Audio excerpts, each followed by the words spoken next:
नमस्कार दोस्तों। मुजफ्फरनगर की ऐतिहासिक महापंचायत खत्म हुई।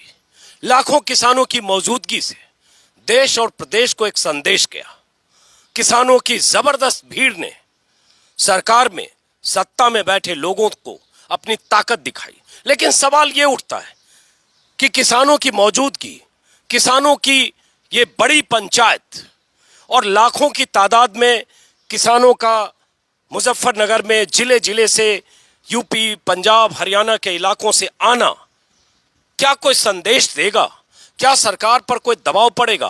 और साथ में उससे बड़ा सवाल है कि यूपी की राजनीति में क्या असर पड़ेगा इस महापंचायत का? और वो सवाल इसलिए है क्योंकि यही मुजफ्फरनगर है जहां 2013 में एक नए किस्म की राजनीति की पटकथा लिखी गई थी। वो पटकथा ये थी, हिंदू और मुसलमान के बीच खाई को चौरी करने की पटकथा।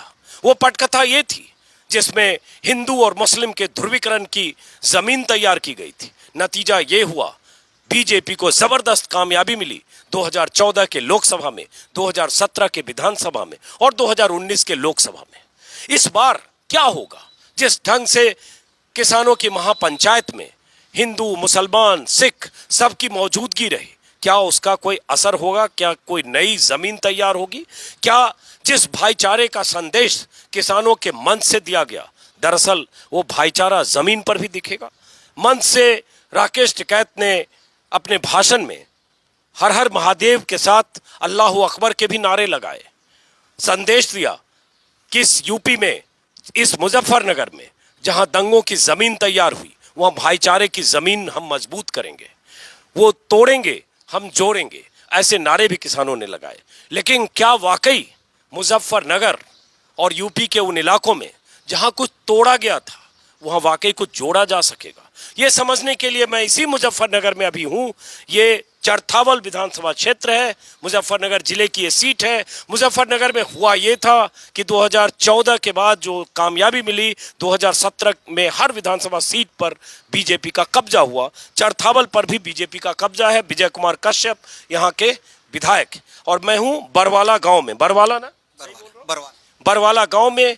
और चरथावल विधानसभा की बात करें तो पिछली बार 2012 में नूर सलीम राणा यहाँ से बीएसपी के विधायक थे, लेकिन बीजेपी नंबर 2 पर थी। 40,000 वोटों वाली पार्टी पूरे 80,000 से ऊपर दोगुने वोट पाकर बीजेपी की सीट चरथावल पर बीजेपी का कब्जा हुआ। इस बार क्या होगा और आसपास के इलाकों में इस महापंचायत का क्या असर होगा? कहा जाता है जाट बहुल ये इलाके हैं, पश्चिमी यूपी के इलाके, और मुजफ्फरनगर, बिजनौर, थोड़ा दूसरी दिशा में जाएं तो मेरठ से लेकर शामली, बागपत, मुरादाबाद, रामपुर मुस्लिम बहुल इलाके हैं। मुस्लिम बहुल इस संदर्भ में कि 40 से 50% मुस्लिम आबादी भी है।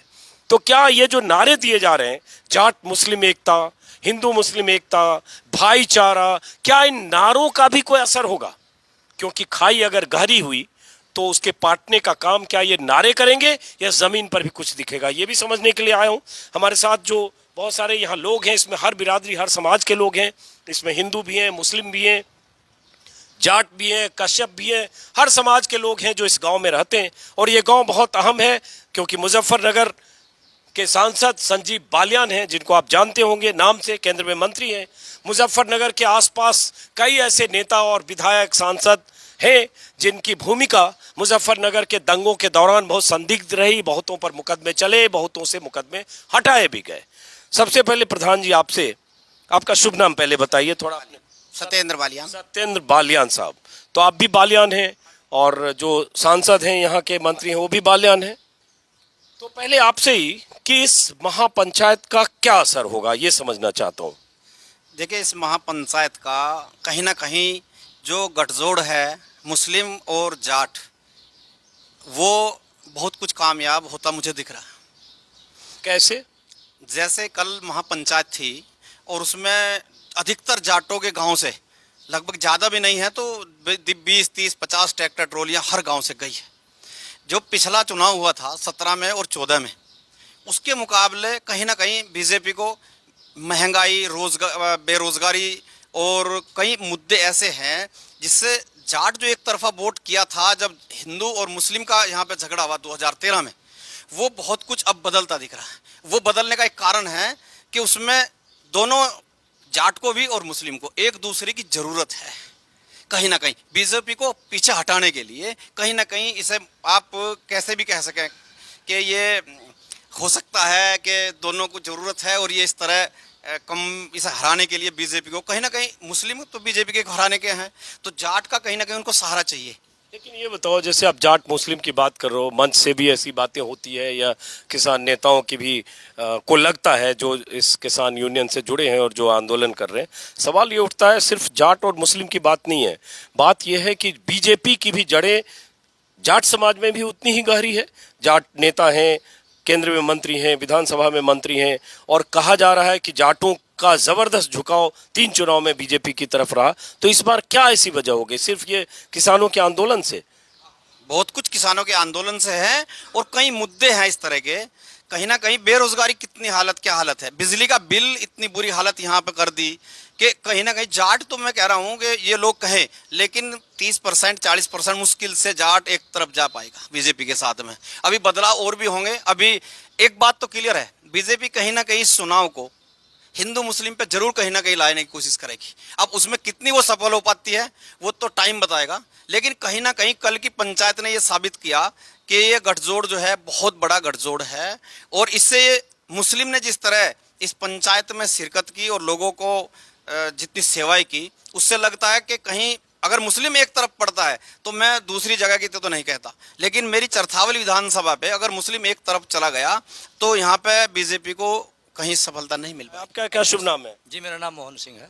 मोहन सिंह जी, कल जिस ढंग से भाईचारे का संदेश दिया गया, जिसमें हिंदू मुस्लिम एकता की बात की, जाट मुस्लिम एकता की भी बात हो रही है, और मुजफ्फरनगर से जो कुछ हुआ उसका असर पूरे यूपी और पूरे देश में पड़ा था, इस बार स्थितियां कुछ बदली हैं क्या? ऐसा है भाई साहब, जैसा अभी चर्चा चल रही थी भाईचारे की हिंदू मुस्लिम की, वो तो यहाँ जब 2013 का दंगा हुआ वो तब भी था, आज भी है। उसमें हमारे यहाँ कोई इतना बदलाव थोड़ा सा फासला तो था, लेकिन ऐसा नहीं था कि हमारे बीच में कोई आना जाना सारा सब कोई कभी नहीं रहा। ऐसी कोई दुश्मनी जैसी भावना हमारी कभी नहीं रही, बराबर आना जाना रहा। तो कभी ऐसा हमारे यहाँ तो उसका कोई असर देखने को मिला नहीं। हाँ, लेकिन चुनाव पर जरूर उसका असर पड़ा, ये बात आपकी सच है। आपको क्या लगता है कुछ बदलेगा? देखिए, ये बदलेगा तो जरूर, क्योंकि मैं भाई साहब आपको ये बताना चाहता हूँ, एक अहंकार बीजेपी के अंदर फिलहाल एक अहंकार है कि पूरा मोमडन, आधा जाट, पूरा रीजन, इनको निकाल दो, अदरवाइज जितने भी वोट है वो तुम्हारी है। ये अहंकार ही बीजेपी को एक दिन नीचे लाएगा। क्यों लाएगा? क्योंकि जो किसानों के साथ ये फिलहाल हो रहा है, उसमें जो आप ये कश्यप को ले लो, ब्राह्मण समाज को ले लो, गडरिया, सैनी, अदरवाइज जितनी भी कौम है, उनके मन में भी थोड़ा, यहाँ हिंदू में भी किसान है, उनमें से भी कुछ % किसान है, उनके मन में ये आता है कि जब किसानों के साथ इतना गलत व्यवहार हो रहा है तो तुम्हारे साथ भी एक न दिन कुछ ना कुछ हो सकता है। तो वे किसानों के साथ जुड़ेंगे तो वोटों का बदलाव तो एक निश्चित होगा। कौन किसानों के साथ जुड़ेंगे? ये जितनी भी मैंने आपको कौम गिनवाई हैं, गडरिया, सैनी, कश्यप और अदर कौम लगा लो आप, जितनी भी हैं, तो ये अगर ये किसानों के साथ जुड़ेंगे तो भाजपा को तो नुकसान होगा। अहंकार तो टूटेगा जरूर। उनका अहंकार है इन वोटों पे, उनका अहंकार हमारी वोटों पे नहीं है। वे हमें मुट्ठी भर किसान बताते हैं, वो चाहे मुस्लिम हो चाहे जाट हो, लेकिन जब ये हमारे साथ जुड़ जाएंगे तो अहंकार तो उनका यहाँ से टूटेगा। तो अहंकार वहां से टूटे चाहे नहीं टूटे, लेकिन बीजेपी का तो कहाँ गए? यहाँ कश्यप जी बैठे थे, शायद कश्यप जी कहीं बाहर गए। अब सवाल वही है, भाईचारे का, एक